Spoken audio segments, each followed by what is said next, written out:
Hello student, welcome here. There is a given our unit 7 getting to know plants. मतलब हमें हमारे plants के बारे में जानना. Go outside and observe all the plants around you. Do you see that some plants are small, some very big, while some are just patches of green on the soil. मतलब जो green colour की grass वगैरह होते हैं वो patches होते हैं ना वो.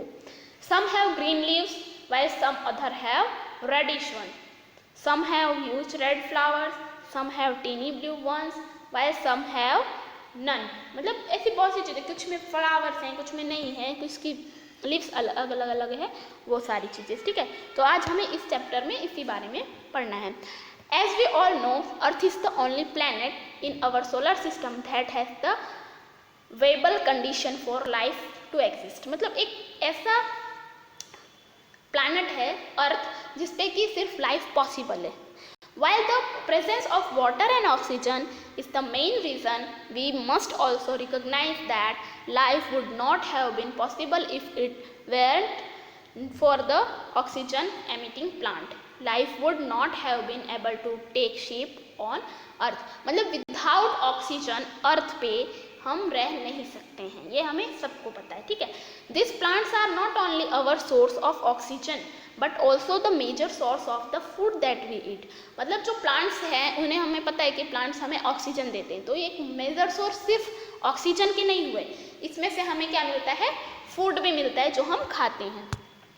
सो now we have discuss about herb, shrubs and trees. Herbs और श्रब्स और उसके ट्रीज के बारे में. So we can classify plant on the basis of the thickness of their stem and the place of origin of their branches into three broad categories. मतलब उनकी branches के accordingly, उनके stem के accordingly, मतलब उनका stem कितना thick है इसके accordingly हम उन्हें तीन कैटेगरी में डिवाइड कर सकते हैं, हर्ब्स में, श्रब्स में एंड ट्रीज में. और इस हर्ब, श्रब्स, ट्रीज के बारे में तो हम बहुत पहले से सीखते आ रहे हैं, इवेंचुअली फर्स्ट स्टैंडर्ड से. Herbs, this are plants that have green and frail stem. मतलब इसके जो स्टेम है वो कैसे हैं, ग्रीन और frail. Usually this are small plants with not many branches. मतलब इसमें बहुत सारे ब्रांचेस नहीं होती हैं, कम होती हैं. Some common example of herbs are basil, coriander, mint, oregano, thyme, parsley and rosemary. मतलब रोज प्लांट वगैरह ये सब किसके हैं, हर्ब्स. बेसिल है, मिंट है, कोरिएंडर मतलब धनिया वगैरह, इसमें ज़्यादा ब्रांचेस नहीं होती है, राइट. हमने देखा है मिंट में भी ज़्यादा ब्रांचेस नहीं होती है. और वो कैसा होता है, उसका स्टेम ग्रीन कलर का और फ्रेली होता है, उसे हम कहते हैं herbs. Look at this picture given to you. Chamomile, Saint Johnson wort, मैनचोराग्राम, स्टार एनिस, फिर chicory, celandine, rosemary, avocado, sage, basil, mustard and dill. Mustard देखा है आपने, मस्टर्ड यानी सरसों, उसमें भी बहुत सी ब्रांचेस नहीं होती है. हर small plants with tender stem, इनके नेम कैसे हैं, tender. Next is shrubs. These are plants with hard but not extremely thick stem. मतलब इसके स्टेम जो है वो हार्ड है बट एक्सट्रैक्टली नहीं है.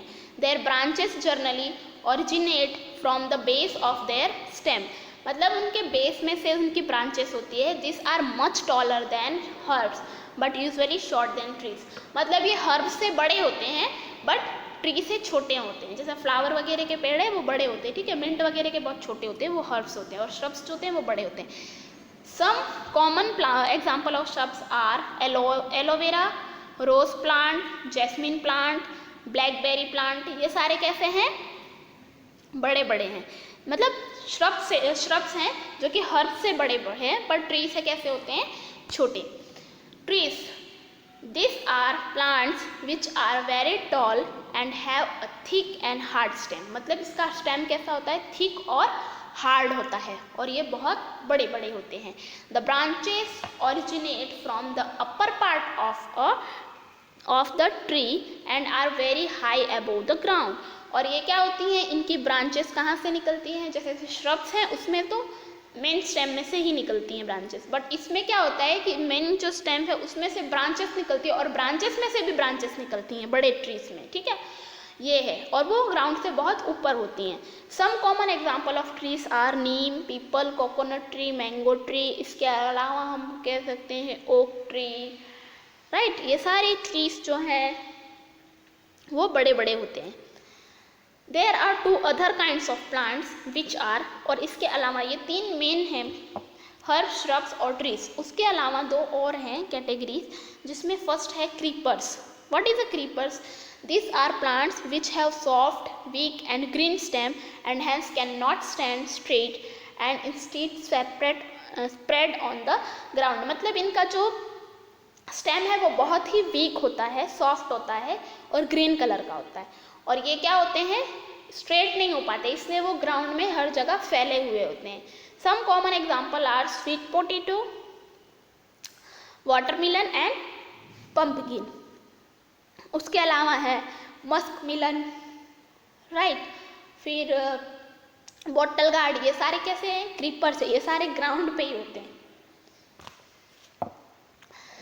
अवर next topic, next one is climber. Climbers क्या है? This are also plants with soft and weak stem but instead of spreading on the ground they take support with a nearby object to climb up.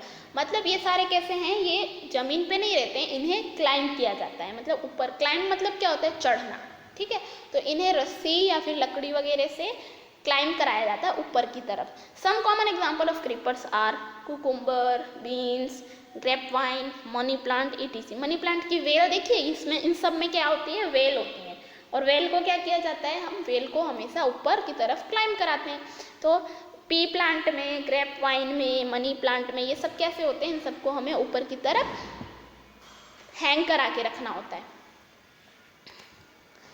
So now we have to discuss about stem. मतलब कि ये सारे जो भी हमने categories में divide किया, herb, shrub, tree, climber, creeper, ये सब किसके बेसिस पे हुए हैं, स्टेम के बेसिस पे, कि स्टेम उसका कैसा थिन है, थिक है, किस टाइप का है, उसके बेसिस पे हमने उसे डिस्क्राइब किया। तो अब हम स्टेम के बारे में देखते हैं। तो स्टेम में क्या है, फर्स्ट नीचे से स्टार्ट करते हैं, तो लीव्स केयर, मतलब जो छोटी छोटी लीव्स आ रही हैं वो। ग्रोथ ऑफ 2 years एगो ट्री ईयर्स ओल्ड, मतलब कि ट्री की कितनी ग्रोथ है वो उसके फर्स्ट जो सर्कल दिया है उतने एरिया से बता सकते हैं। फिर उसके सेकंड 2 एरिया के बीच में दिया है last years growth 2 years old, मतलब उसके लास्ट ईयर की ग्रोथ कितनी है वो। Scars left by terminal bud scales of previous winters. फिर उसमें जैसे जो ब्रांच निकल रही है उसके बारे में देखते हैं। सो राइट साइड में 1 year old side branch formed from axillary bud near shoot apex, मतलब इसमें से 1 साल की ये ब्रांच है, उसमें से भी आ रहे हैं नोड, राइट, और इंटर नोड आ रहे हैं। फिर इसके बाद जो बड़ी सी ब्रांच दी हुई है स्टेम की, उसमें क्या है, दिस ईयर्स ग्रोथ, इस ईयर की ग्रोथ कितनी है वो दे रहे हैं। इसमें भी टर्मिनल बर्ड दिया हुआ है ऊपर और बर्ड दिया हुआ है, फिर एक्सिलरी बर्ड्स हैं, लीव्स केयर, मतलब उसमें से लीव्स जो निकल रही है वो। तो ये सारी प्रोसेस है स्टेम की। स्टेम है सो फॉर्म दिस सो ये सारे स्टेम है, इसकी हेल्प से हम ये बता सकते हैं कि ये कितने ईयर ओल्ड ट्रीज हैं। ट्रीज को जब भी हम मेज़र करते हैं उनकी ईयर, तो उनको कट करते हैं तो उसमें जितने सर्कल बनते जाते हैं उस सर्कल के वजह से ही हम उसे बता सकते हैं कि ये कितने ईयर के हो चुके हैं।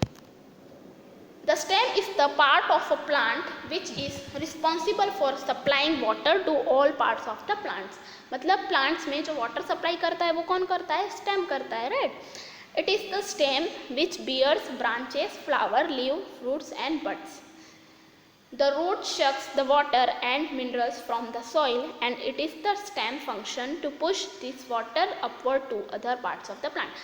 मतलब रूट जो होता है उसका काम क्या होता है, वो वाटर और मिनरल्स लेता है सॉइल में से और उसके बाद उसका काम यही हुआ, सिर्फ लेने का। और उसके बाद जो स्टेम का काम है, स्टेम का वर्क है, वो पूरे पार्ट में, मतलब जो भी प्लांट है, ट्री है, उसके पूरे पार्ट में वाटर और मिनरल्स को पहुंचाना। We can observe this by shocking the stem of a plant in a glass with water. Water में हमने प्लांट को एक रखा, ठीक है, स्टेम सहित। On adding colored ink to the water, we observe that after a while the stem and leaves to the plant start to turn the color of the ink, which is proof that the stem carried the water to the different part of the plants. तो हम इससे बता सकते हैं, जैसे कि अगर हमें इसे एक्टिविटी करनी है तो एक ग्लास में हम कलर वाला पानी लेंगे, ठीक है, फिर एक क्या बोलते हैं, प्लांट की जो भी है स्टेम कट करके उसमें रखेंगे लीव्स के साथ। तो फिर हम इसमें देखेंगे कि जो लीव्स के कलर हैं वो चेंज होते जाएंगे। Look at the picture given to you, there is given such colours. तो देखो red colour, orange, yellow, green, blue, black, brown, इस तरीके के कलर अलग अलग दे रखे हैं प्लांट्स के। क्यों? क्योंकि स्टेम क्या करता है, वो उसमें सारे पार्ट्स में उससे वाटर को पहुंचाता है। तो वो जिस कलर का भी, जिस भी इंक का वाटर होगा वो उस इंक को उसमें पहुंचा देगा और उसमें हमें कलर चेंजेस भी लीव्स में दिखने लग जाते हैं। Right, now we have to discuss about next topic in next part. Thank you.